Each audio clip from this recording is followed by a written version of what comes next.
Okay, welcome everyone. Good morning from a snowy Washington, D.C., and good afternoon and good evening to everyone joining us from around the world. We're very lucky to have a global panel with us today who hopefully are in some warmer places than we are here in Washington today. Very delighted to be joined by this group of experts. We're going to discuss transforming the cross-border payment system today. On the heels of a new BWC report that we're releasing titled A Dual Strategy to Transform Cross-Border Payments. So we are going to dive into this new report here shortly, and I'm going to turn it over to Bill in just a moment to present some of the findings and recommendations in the report, and then we will have a moderated discussion amongst our panelists, and then we'll open it up for audience Q&A the last 20 minutes or so. If you have a question, we do ask that you type them into the questions box in the Zoom function so that we can collect those and then turn to them for the audience Q&A. Just briefly, before we kick it off here, I want to introduce our panel. We, of course, have Bill Dudley with us, who is, of course, BWC's chair, former president of the Federal Reserve Bank of New York, and he was the principal author on this new paper that we are releasing. We also have with us Tobias Adrian, who is the director of the Monetary and Capital Markets Department at the International Monetary Fund. Joining us from Singapore at this late hour is Maha El Damaki, who is the head of the Innovation Hub for Singapore with the BIS. And we also have Alexander Riccio de Oliveira, who's the CEO of Brazil at Inter and Company. So thank you all very much for joining us today for this important conversation. And Bill, I'll turn it over to you to share a bit more about our report. So the report on cross-border payments is really focused on the fact that payments currently are very slow and expensive. This is the reason why the G20 countries in 2020 announced an initiative to try to reduce the cost and increase the speed with the goal of bringing the cost of remittances, for example, down to below 1% by 2027. And the Financial Stability Board and the Committee on Payments and Market Infrastructures at the BIS have been very busy working on this in terms of developing a roadmap for how to take this forward. And the Bank for International Settlements Innovation Hub, which Maha is part of, have done really some very important work in Project Nexus and starting to knit together some of the well-performing instant payment systems that exist in Asia, Singapore, Thailand, and a number of other countries. So we're making progress. We have a roadmap. The BIS has done a lot of great work. But we still have some pretty significant constraints. One constraint is the fact that the U.S. is really nowhere in terms of having a strong, viable instant payment systems. There are two instant payment systems in the U.S., FedNow and RTP by the New York Clearinghouse, but their share of payments in the United States is less than 0.5%. And to really get to a viable international regime, I think you need to have the U.S. Involved because the U.S. is so important in terms of dollar as a reserve currency. So what's needed going forward? I think a couple things. Number one, the U.S. has to make a lot more progress in terms of instant payments. And if you look at the countries that have been successful in developing instant payment regimes, they're countries that have had mandates basically saying you have to do this. Banks have to offer this service. You see that in India and Brazil, especially. So I think the U.S. needs to be more forward-leaning in terms of saying this is not something that's a nice to have. This is a need to have, so the U.S. can be involved. Second thing I think is we need to continue to develop international standards. And I think the principles for financial market infrastructures that we developed following the great financial crisis to address risk in terms of over-the-counter derivatives is a good role model. If you look back at the principles for financial market infrastructures, it didn't tell countries exactly how to do it. It told them what they needed to be able to do in terms of standards. And I think the same sort of standards applied to cross-border payments would be really helpful in providing a better guide to what's actually needed going forward. Another thing I think we need to make more progress on any money laundering and bank issues, because this is really a very difficult thing to do if you're going to do cross-border payments. right now the anti-money laundering regime around the world is pretty inefficient. Each financial institution sort of has to sort of do it themselves. So there's a lot of duplication of effort, and banks often don't do this particularly well. I think I think we need to think about having a global financial market utility that really contains all the relevant AML information. That means that you could go to this facility just once and see whether someone was approved, could be a trusted partner for payments. If we actually make progress on cross-border payments, I think the benefits are huge, not only about cost and speed, but I think you could also will help economic development. Look at a country like Africa, which has lots of countries with lots of different payment systems. You could interlink those payment systems together on a continent-wide basis. This would basically facilitate economic development in Africa considerably. So why don't I leave it there? Thanks, Bill. We're gonna dive into a bit more of the recommendations in the report, which, as you've laid out, there's sort of two paths forward for improving the efficiency, right? And we're gonna dive into a couple of those paths forward. But maybe just to zoom out and to pick up on your last point of sort of why is improving the system worthwhile, right? This is going to be a resource intensive process. There is benefit and there is payoff, but maybe just a quick go around the panel of sort of why is this a worthwhile initiative? And maybe Tobias, we'll start with you. Yeah, absolutely. Thanks so much for having me on the panel. Thanks, Bill, for presenting this, very, very thoughtful report. I think at the IMF, we have done quite a bit of work on these issues in recent years, and we are broadly in agreement with the conclusions. So let me be more specific. So in terms of the question that Emily asked, what are the benefits and what are the challenges in particular? So I would say number one is efficiency, right?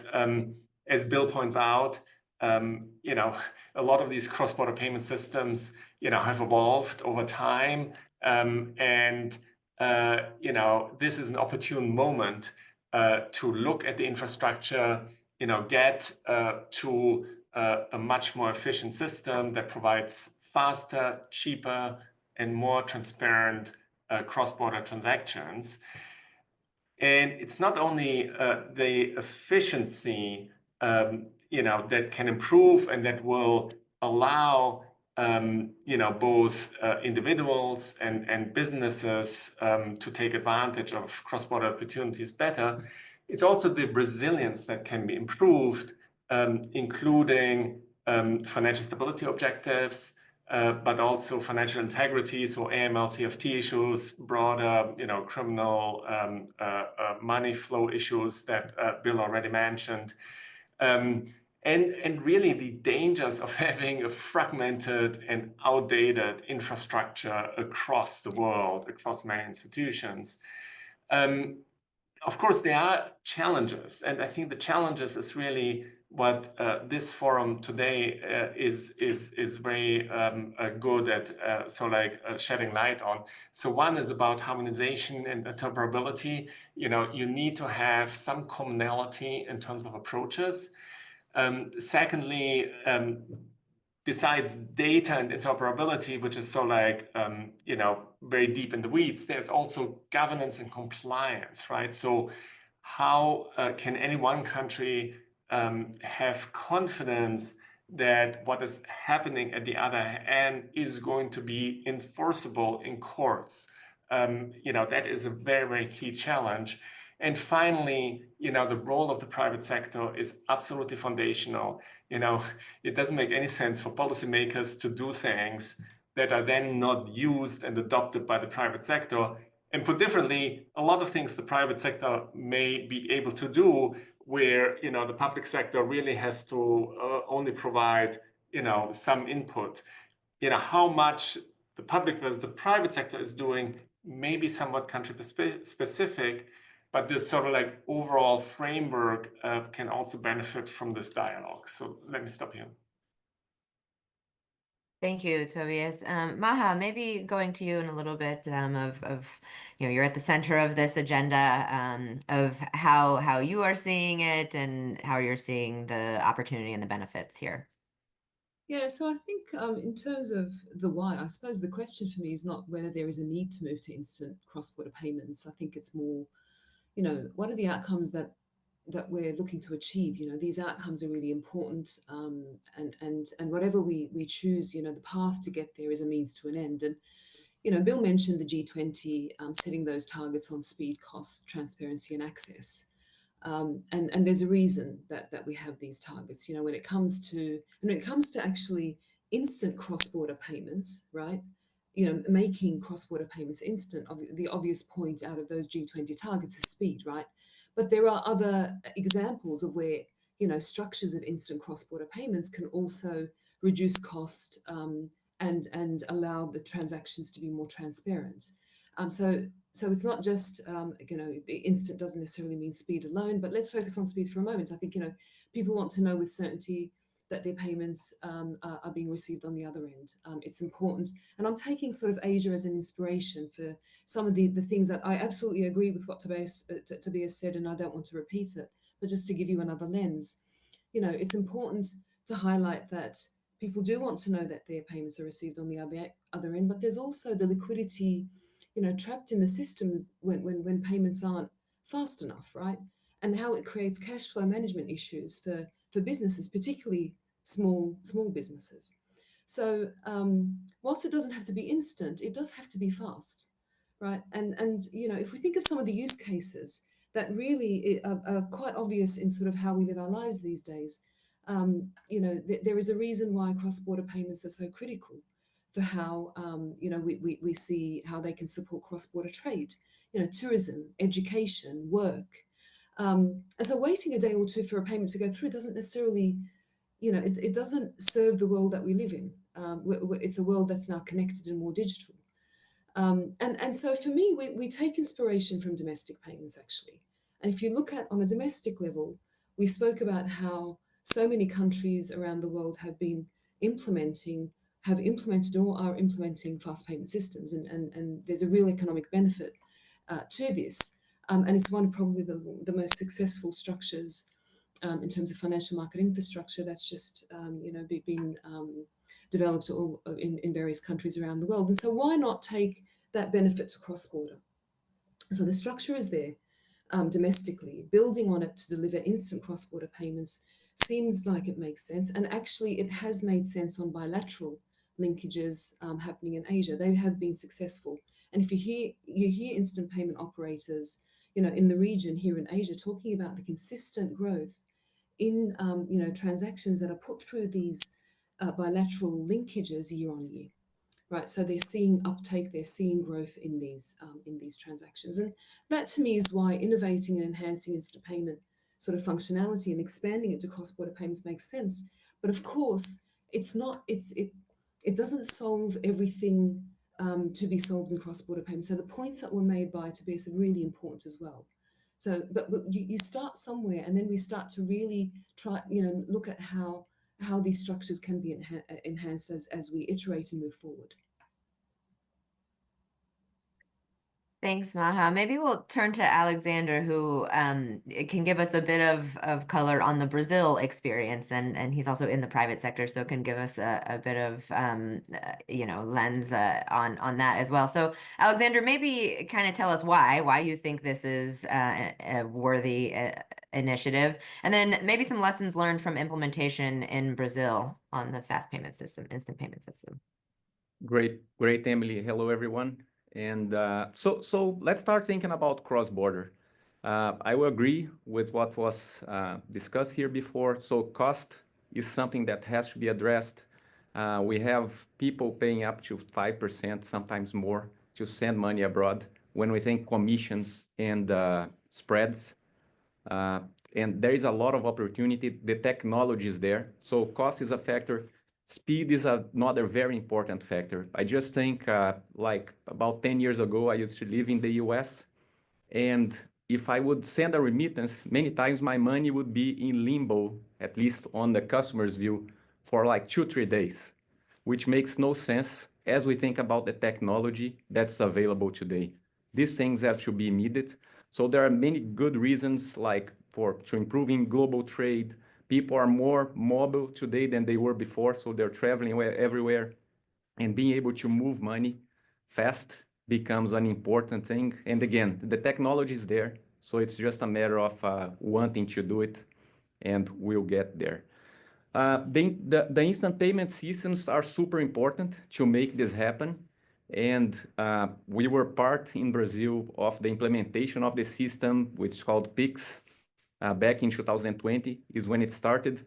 And there were a few, let's say, secrets or ingredients that were very important to bring the success to Pix. The first one relates to what Bill mentioned earlier with the mandate.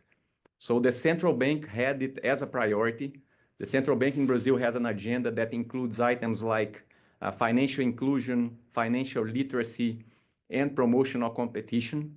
So from the leadership to all the technical team in the central bank, they were very engaged on making Pix or the instant payment system happen.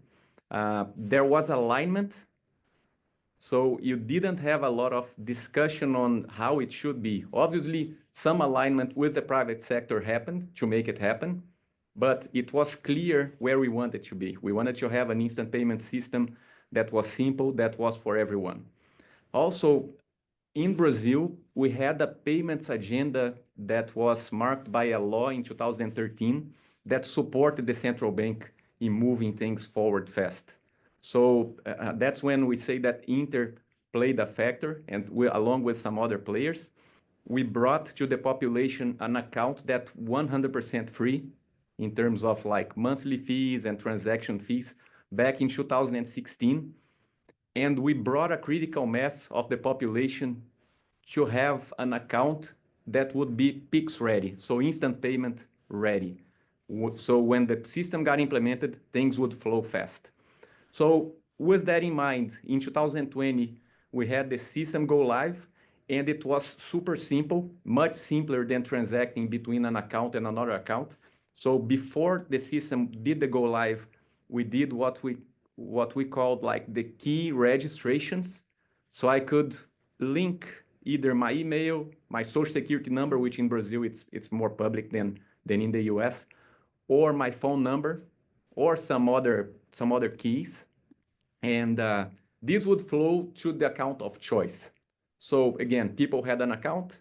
Now they link an easy number or unique identifier that they can tell people, and you have the flow of money according to this unique identifier, again, phone number, email, something like that. And when we did the go live, things flew super fast. So the volume of Pix started super high on day one, low transaction costs, so free as a mandate on peer-to-peer transactions, which in the beginning were the majority. They were a lot more than 50% in the early days. Today, they're about 45% of the total transactions. And fast forward about 4 to 5 years from Pix inception, it's the most popular means of payment in Brazil today. 76% of the population already have access to Pix and use it as half of their payments in the day-to-day life. And it's super nice. And today it's a lot more than just instant payment. It became like an infrastructure that's replacing a lot of the inefficient means of payments. So we're happy there. It's a super nice case for everyone that wants to study it. It's definitely a case of success. Yeah, thank you, Alexander. I think, a couple of the ingredients for success that you outlined are sort of, policy clarity. And then there was, a clear need for more speed and efficiency and cost effectiveness in Brazil. So maybe turning to Bill and talking about the US as you did a bit earlier. Why limited progress in the US? Is it, lack of policy clarity, lack of consumer demand, and what will incentivize progress for the US? Well, the countries that have made the most progress in part because the existing payments regime that was replaced wasn't very good. So if you look at what was happening in Brazil and India, for example, people were using cash primarily. Credit cards didn't really work very well. Merchants were being paid, weeks after they made the sale. So there was a huge gain in terms of benefits of leaping to an instant payment systems. The problem we have in the United States, frankly, is twofold. Number one, everyone's pretty happy with the current regime. People like to use credit cards and debit cards for most of their payments. High-income people get points from their credit cards. Obviously, the retailers pay pretty high interchange fees, and low-income people obviously pay very high interest rates on credit cards. But the existing regime that's in place is, acceptable to a large portion of the population. And so getting people off that regime onto a new regime is extremely difficult. And this is where mandates come in. Right now, there's no mandate in the US for an instant payment system. This is completely voluntary. And because it's completely voluntary, you can see the take-up is very, very, very modest, both in terms of the number of institutions, depository institutions that are signing up, but also in their willingness to offer their service to their customer on attractive terms. So I think the United States needs more sponsorship from the administration, from Congress, from the central bank. Probably it doesn't require mandates. And I think it also requires understanding that this is a means to an end, that if the US develops a viable instant payments regime that is used domestically, then the benefits of plugging that regime into an international regime would be fantastic. If the U.S. has no strong national payments regime, plugging a very small U.S. system into an international regime wouldn't have much in the way of benefits.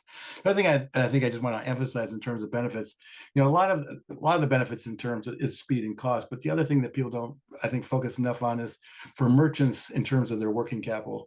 If you can get your money instantaneously, you need much less working capital. And for a business that's sort of struggling right on the edge of viability, non-viability, the ability to get the money much sooner is hugely important in terms of the ability of those companies to actually have the monies to invest in their business and grow their business over time. So I think that the speed aspect is good from a convenience factor, but it's also very, very important from the turnover of capital and making it more feasible for small companies to be able to reinvest. Yeah. Thank you, Bill. Maybe turning to Maha and Tobias a bit on the implementation, right? I mean, Maha, you discussed kind of Project Nexus and some of the challenges with that you're facing and some of the progress you're making on knitting together these various systems. So maybe you can share a little bit more about some of that progress, some of the challenges. What are the key hurdles that you're really facing at this point and bringing these systems together? Thank you. And I should say, actually, congratulations on the paper being out. I think it's really important to have that dialogue. And so it really sets out a nice framework for having that conversation, the ecosystem coming together and having that conversation. So when it comes to Project Nexus, I think, we at the BIS, we experiment with kind of existing technologies. Project Nexus is probably one of those examples where we look at existing technologies. We've built on the success of FMIs, such as instant payment systems. We also explore, new and nascent technologies, but let's focus on kind of the interlinking of instant payment systems and Nexus in particular. I would say when we look at our projects, actually, we kind of look at the short term and the long term, and something like a Nexus, interlinking fast payment systems, has kind of moved forward in terms of our work at the BIS Innovation Hub because it's familiar, because it's building on existing structures that we are familiar with. And it's taken that inspiration from the bilateral linkages already. So a multilateral approach was almost inevitable if we want to scale these bilaterals. You can't have bilaterals with everybody around the world, considering there's about 100 IPSs or so around the world, according to the World Bank, I believe, 100 or so around the world. So it was an obvious sort of next choice to look at a hub and spoke model to interlink instant payment systems on a multilateral basis. And that's that scalability problem, sort of, we're trying to solve it there. we're also trying to, look at, at least a platform to move towards some harmonization.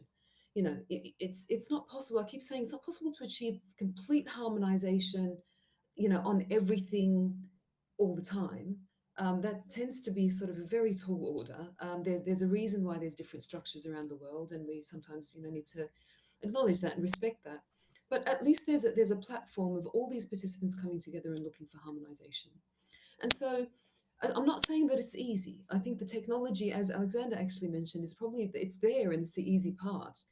It's still not easy. It's just more familiar. We're using ISO 20022 standards. We're using APIs. The rule base that we've designed for Nexus is again based on the PFMI principles, but for financial market infrastructure, compliance processes, expectations for, high set standards on sanctions screening and anti-money laundering and so on and so forth. So I think that's what made it, let's say, a quicker path to production than perhaps more nascent technologies. But it does come with its hurdles, if you like, dependencies. I think for now, from my perspective, there were dependencies that were needed before Nexus can move into implementation. And some of these dependencies are a comprehensive blueprint that really kind of can explain how Nexus will operate into the real world in production capacity, and that scalability across all the different elements of how it needs to operate. We did that in phase 3 of the project. And it still doesn't solve a lot of the questions around compliance. I think, one of our other projects actually is looking at compliance processes and how we can perhaps look at streamlining compliance processes. It doesn't necessarily solve the FX clearing and settlement challenges, the risk management, the friction that sits in the system. We needed to iterate. We started with something, but there's still things that we need to work on. And hopefully, as the new entity will take it over, it will be moved on from the BIS to the new entity. They will start to look at these questions to enhance the platform.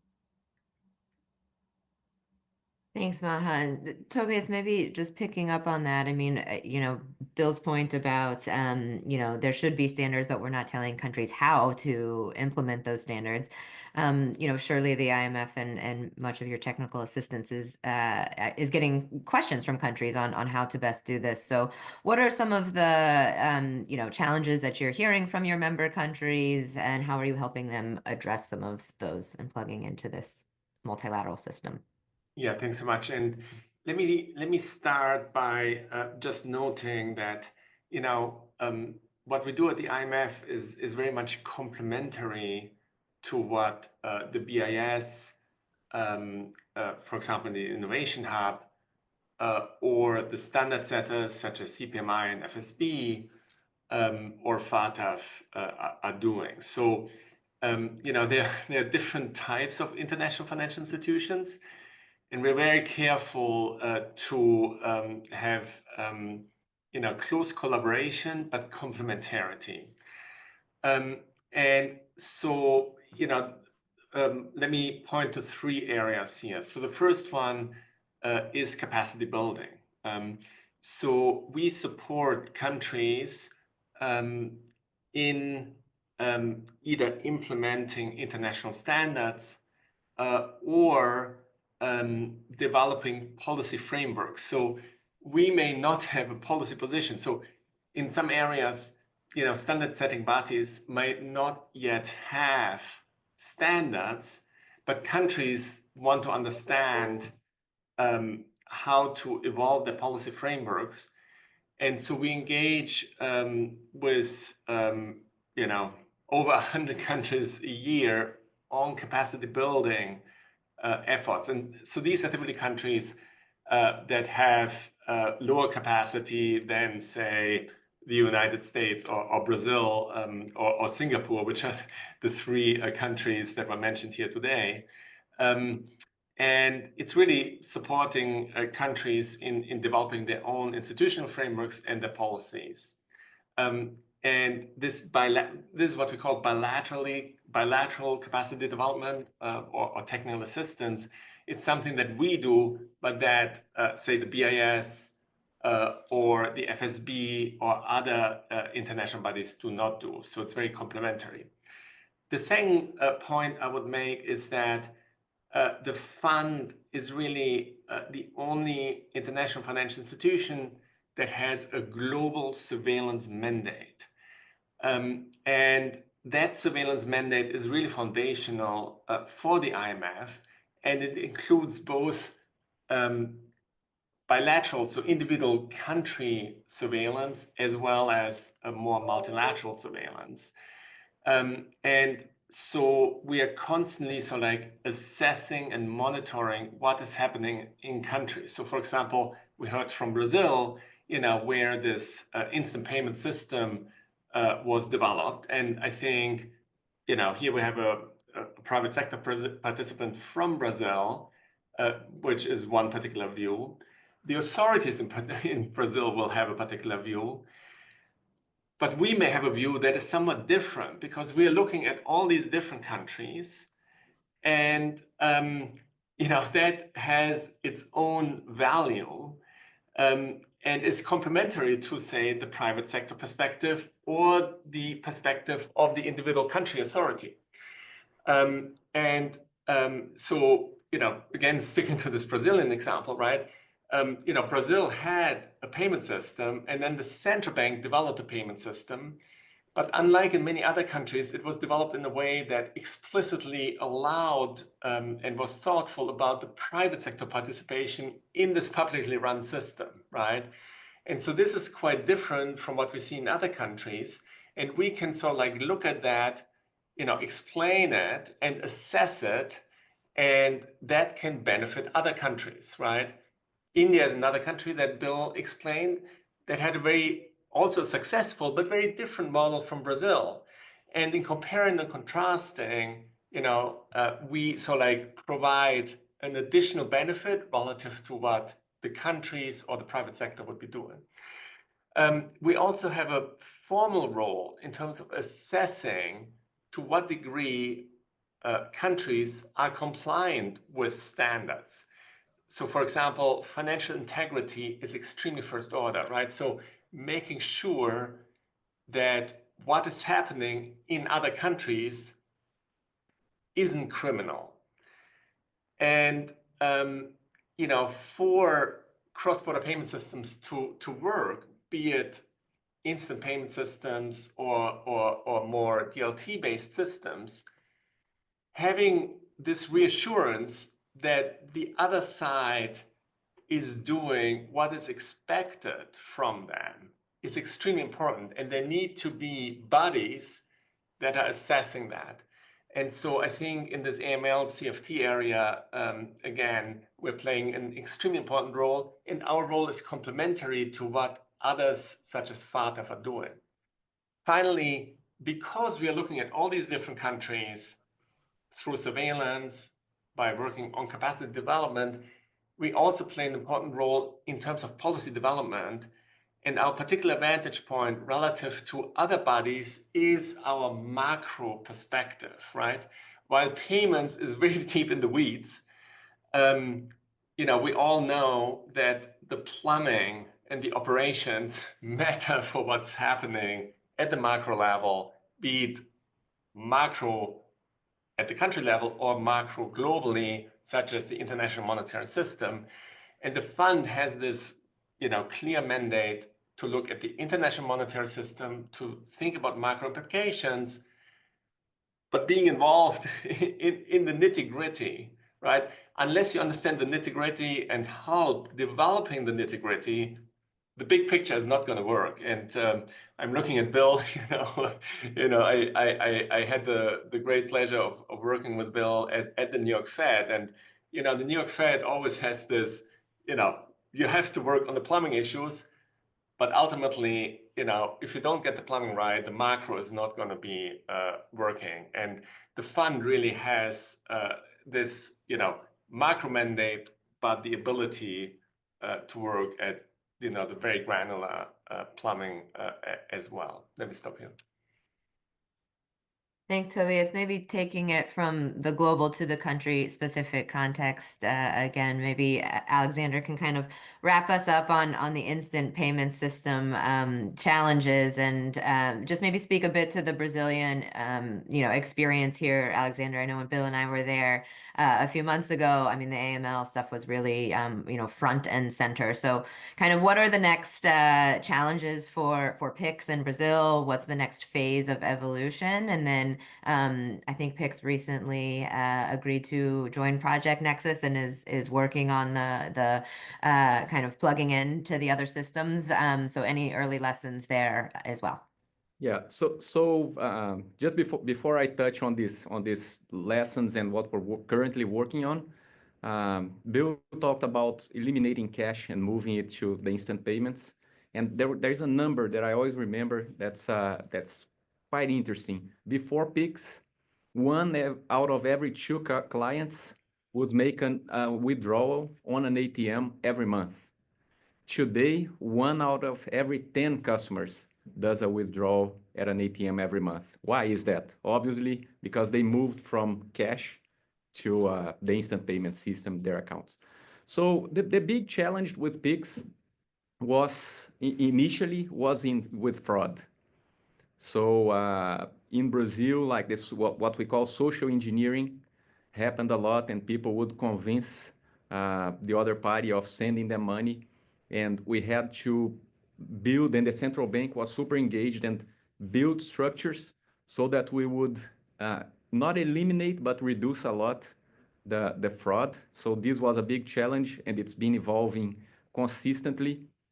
Today, there is like a central database where fraudsters get registered and get eliminated out of the system so that we can reduce fraud. This had been working really well. And the next challenges that we have are about the implementation of different payment solutions that are gonna use Pix. For instance, one product that's becoming very popular in Brazil is Pix financing.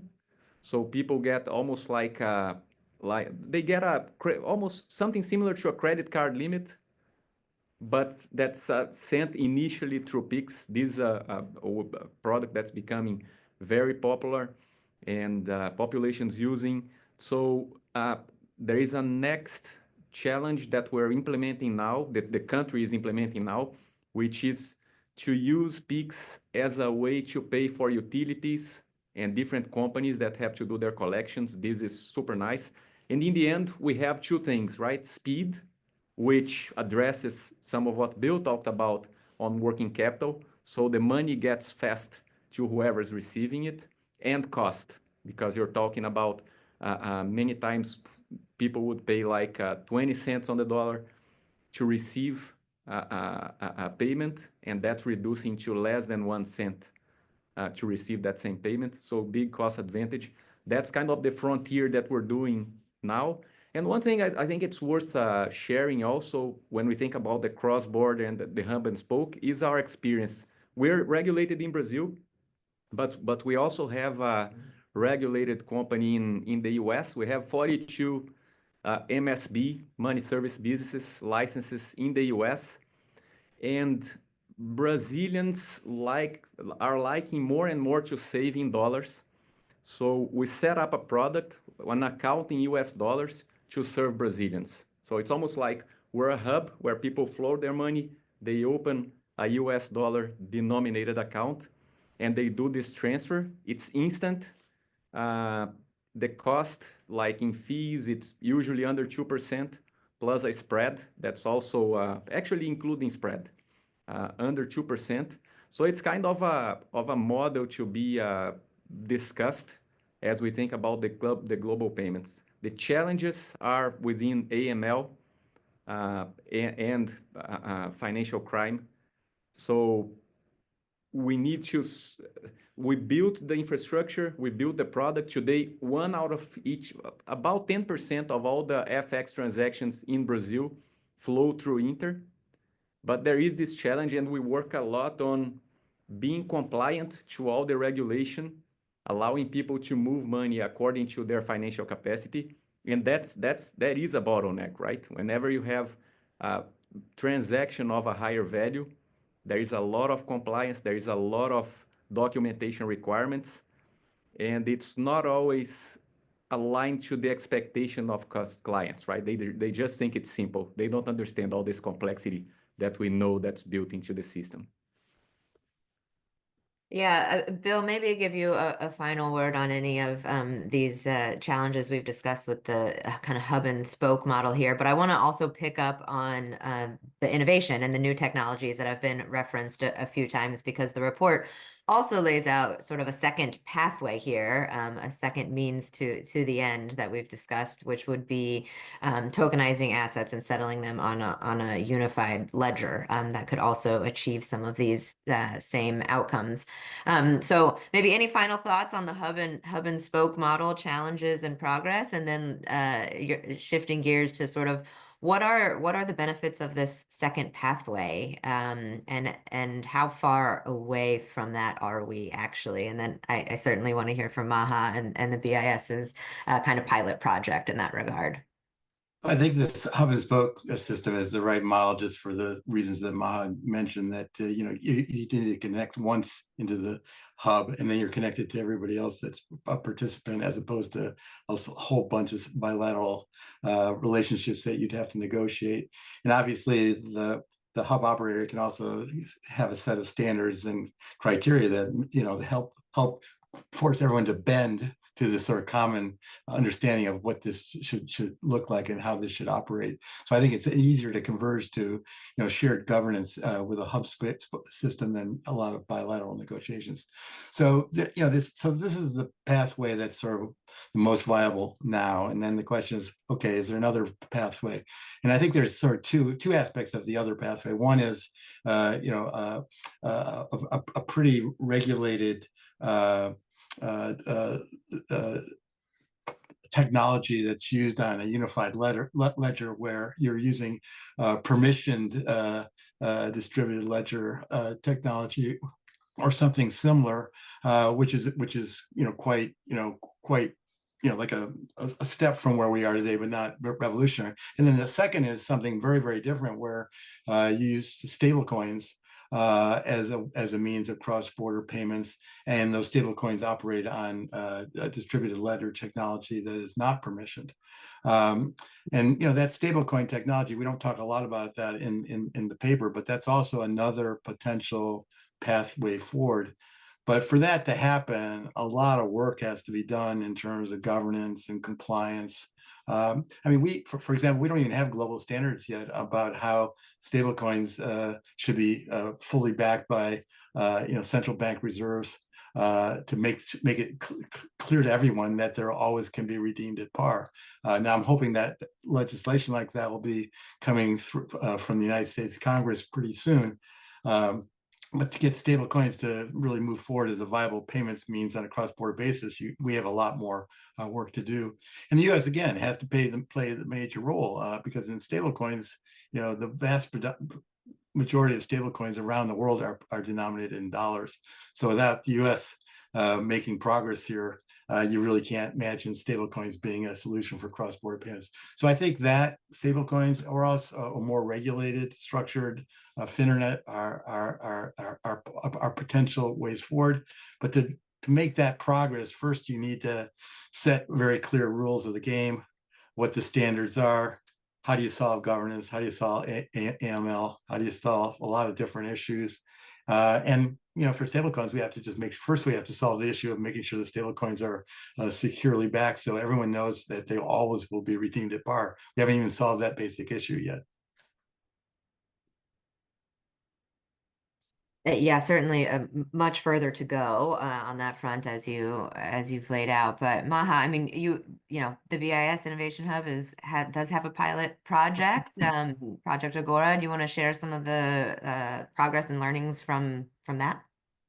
Yeah, so I mean, Project Agora, as I mentioned, we use existing technologies or we use sort of new emerging technologies, and Agora is one of those examples where it's experimental in nature and it's using new sort of emerging technologies, and it's quite ambitious. It aims to test sort of desirability, feasibility, the viability of multi-currency unified ledger or ledgers for wholesale cross-border payments, and that's the use case that we're starting with, is wholesale cross-border payments. And so we'll investigate sort of different proposals and solutions that where we look at combining tokenized commercial bank money, commercial money, as well as wholesale central bank money on a programmable platform. it's in its early stages. So all these things that we talk about in terms of, you know, what are the benefits of these? I mean, we need to experiment with these technologies to really try and quantify the benefits or understand what the benefits are. And so Agora is in those early stages, and we need to explore the different aspects of the project from a technology perspective, from legal frameworks, regulatory requirements, the economic model and the incentives, you know, and the benefits that will actually, we talk about the benefits in terms of, you know, when we look at DLT, blockchain technology, we talk about programmability and atomic settlement, but what do they actually mean? You know, and so unless we start to kind of work on these, we can't really quantify these things. We can't, and that's what Agora is trying to do. It's we have 7 different central banks and some 40 commercial banks. It's rightly a public-private partnership approach. It's in experimentation stage, and that's again one element of experiments that can be really looked at in the ecosystem in terms of using the new technologies to be enhanced. And you know, it's not going to be, you know, the be all and end all. I would say. I mean, there's other you know, initiatives that are going on around the world as well. And I think, you know, you've got, I mentioned the short term and long term. This is more of in the long term kind of space where short term, quicker path to production is the existing structures. But as these things develop, we need to look at how they connect together. What is that interoperability? How do we make sure that we end up with a connected system on the path to you know, whatever that ambition is at the end of the day? Is it a combination of instant payment systems, stable coins, and you know, and tokenized deposits, and tokenized everything? Ultimately, you could tokenize any asset and put it on a unified ledger. So, you know, all of these are in different stages, and all of these, you know, need to develop. There's a need for them to develop so we can understand the you know, the benefits. But equally, we need to keep an eye on what does it mean from a kind of an interconnectivity perspective, from a kind of a future perspective. What is that vision that we're aiming for? And I think this is an ecosystem-wide conversation, right, where we don't halter things to sort of build a massive, I don't know, platform and everybody migrates to, but we also allow for the innovations to take place in different parts, and then we make sure that we're checking in with each other to ensure that there's some harmony, some or harmonization, some, you know, idea of interoperability by design. Yeah, thanks, Maha. I think Bill took great care in the BWC paper to lay these out as complementary pathways, right? Not a one or the other. So I think exactly aligned with what with your approach as well. Tobias, maybe before we turn to audience Q&A, kind of wrap us up on sort of how you see the second alternative, you know, pathway or complementary pathway as we've laid out here, possibility of, you know, CBDCs, stable coins, and how you see the ecosystem going forward. Yeah, absolutely. I fully concur that, you know, there are many different ways in which we can make payments today, right? If I look at my phone, I have, you know, multiple apps that can wire money in different ways. And that's a good thing, right? We want to have, you know, having a multi-pronged approach to payments makes the system more resilient, more innovative, and you don't want to over-engineer by determining the one silver bullet. There's no one silver bullet. There are many different ways that have to come together. Let me make 3 points relative to the DLT discussion. So the first one is that, you know, a lot of the public debate on crypto is about like valuations and this coin or this coin, and it's overlooking a little bit the, you know, very profound research and innovation that is going on distributed ledger technology. So, you know, every computer science research place has significant resources devoted to DLT. You know, every payments company and every bank is working on DLT blockchain based innovations. And So I think there's a public sector push, as Maha pointed out, by central banks, but there's also a super strong private sector push, both by banks and by non-bank institutions such as the crypto community, right? But it's really the underlying science of blockchain is very deep and is expanding very quickly. So this is one thing I just want to note, because it's not discussed as much. It's sort of like the more nerdy aspect of sort of like crypto. The second point I want to make is, how do we think about money, right? And oftentimes when there are discussions about money, people think about cash, and then they think about stable coins as a way of tokenizing cash. But of course, cash is only a small fraction of money. Most of money are private sector liabilities, such as deposits, or broad money concepts, such as money market funds, right? And I think when we look across the world, what we are seeing is there's tokenization that is happening of different types of notions of money. Some of it is the tokenization of money market funds, right? We know that some of the biggest asset managers have already tokenized money market funds, and there are so many more initiatives to do that. Banks are working on tokenizing deposits.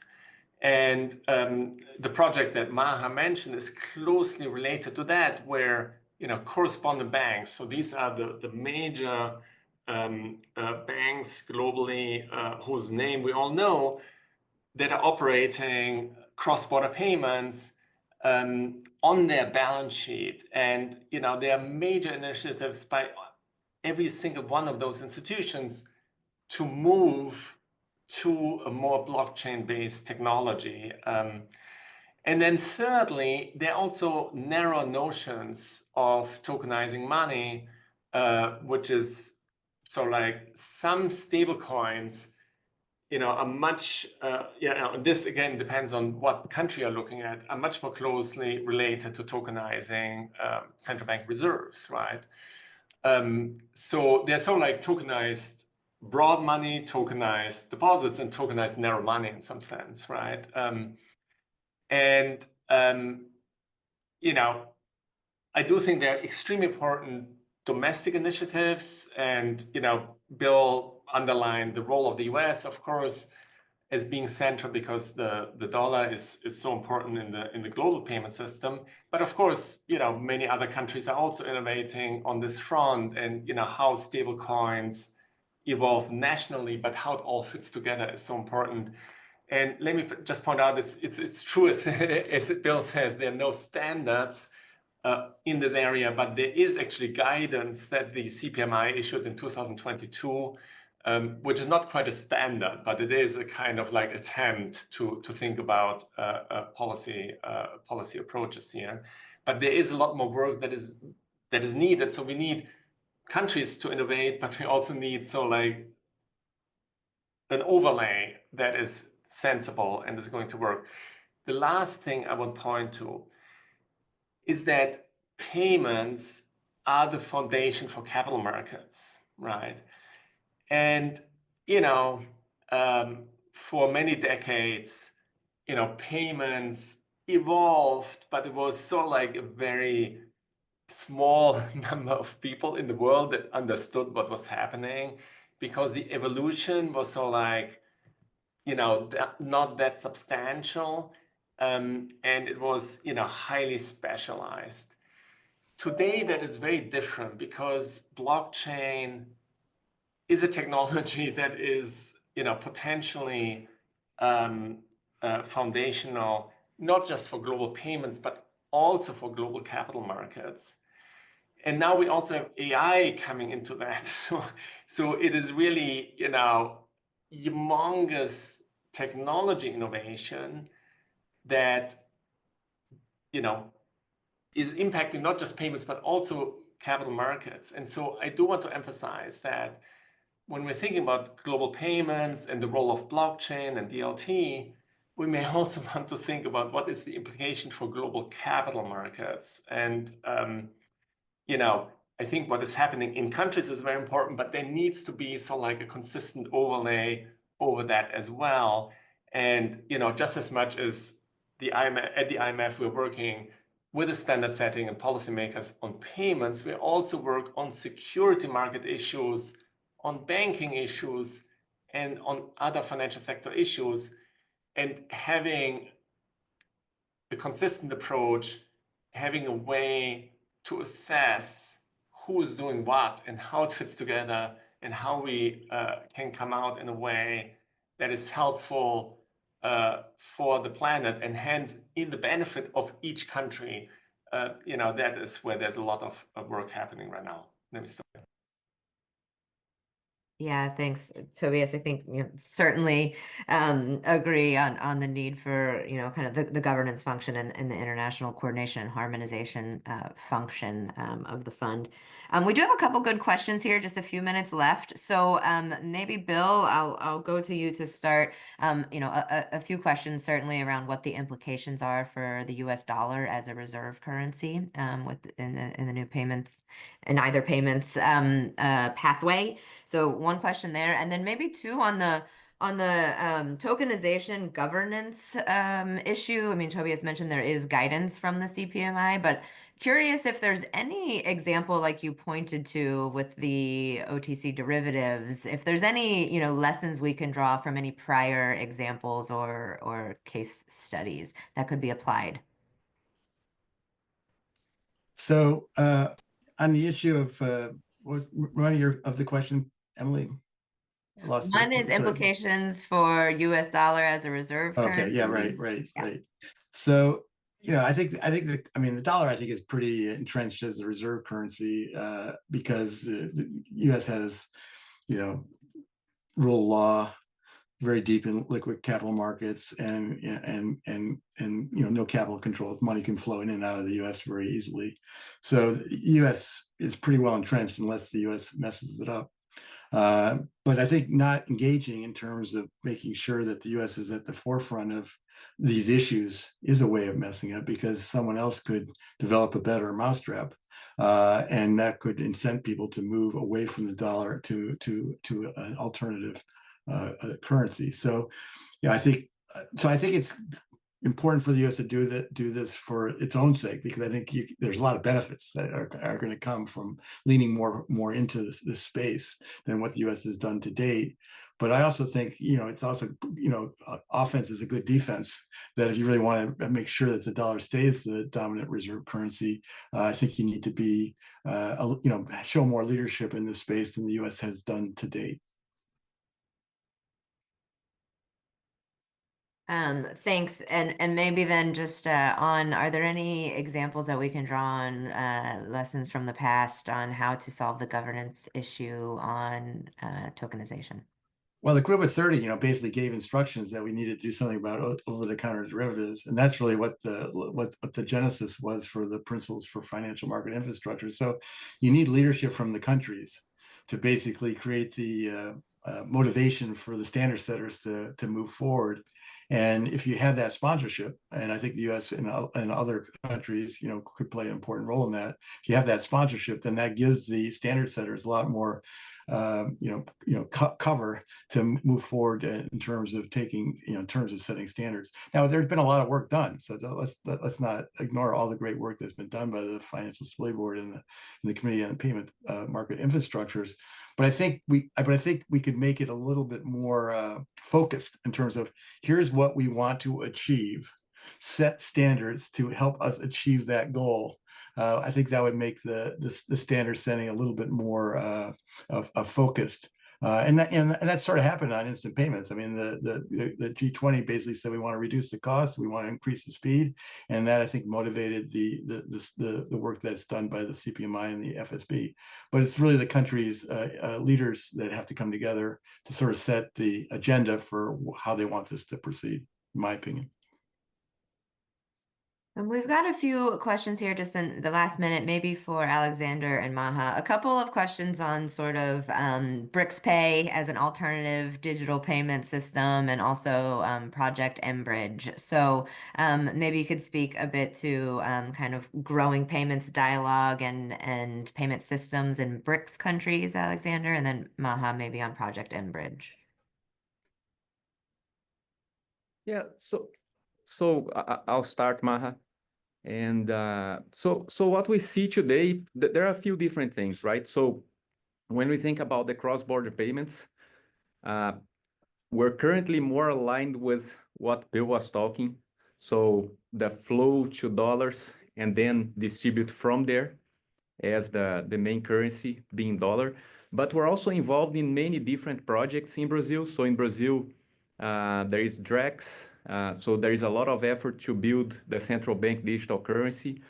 And Inter is participating on several different initiatives to try to build a governance that works. So specifically, we have a project on giving liquidity to public bonds, using smart contracts behind the blockchain technology, tokenizing cards receivables. We're also looking at trade finance in a project that we're doing together with the Hong Kong Monetary Authority. So all in the way of finding this alternative path, or trying to find an objective project that will solve a real problem using the alternative path, using the blockchain technology and things like that. So that's kind of where we are today. Things are evolving. Actually, this morning, our team is in a meeting with the Hong Kong Monetary Authority as a participant in this project to make something there viable. And I truly believe that if we can find a few cases that are practical and that work, and we can scale from there, we may get to a meaningful solution that can then be extrapolated worldwide. Thanks, Alexander. Maha, maybe just wrap us up on Project Enbridge. Well, I think I'm not sure if I'm going to give you an answer that won't disappoint you, but I mean, as far as our projects are concerned, we experiment. We're an innovation shop, so we experiment with our projects at the point at which they are ready to graduate, and somebody else is willing to take them on and operate or do more with them. We then hand them over, and that's where Project Enbridge is. As is Nexus, actually, because we're in handover mode. We will be, we hand it over and we walk away. And as for the role of the dollar, I think that Bill sort of said it all, so there's nothing much to add on that either. Thank you, Maha. We are over time, so I want to be mindful of everyone's time and just wrap us up. And thank you all for joining us at unfriendly hours for you, Maha, and others. So thank you very much. And the paper's available on the Bretton Woods Committee website, brettonwoods.org. So if you're interested in cross-border payments, please take a look at the paper. Yeah, took the words out of my mouth, Bill. Yep. Papers on our website, as is Bill's op-ed and interview on Bloomberg this morning. So you can find that all on the BWC website. Thank you all. Thank you to the speakers for joining us, and thank you to the audience as well. Very much appreciated this insightful discussion. Thank you Thanks, very everyone. much. Thanks, everyone. Thank you. Thank you. Bye-bye.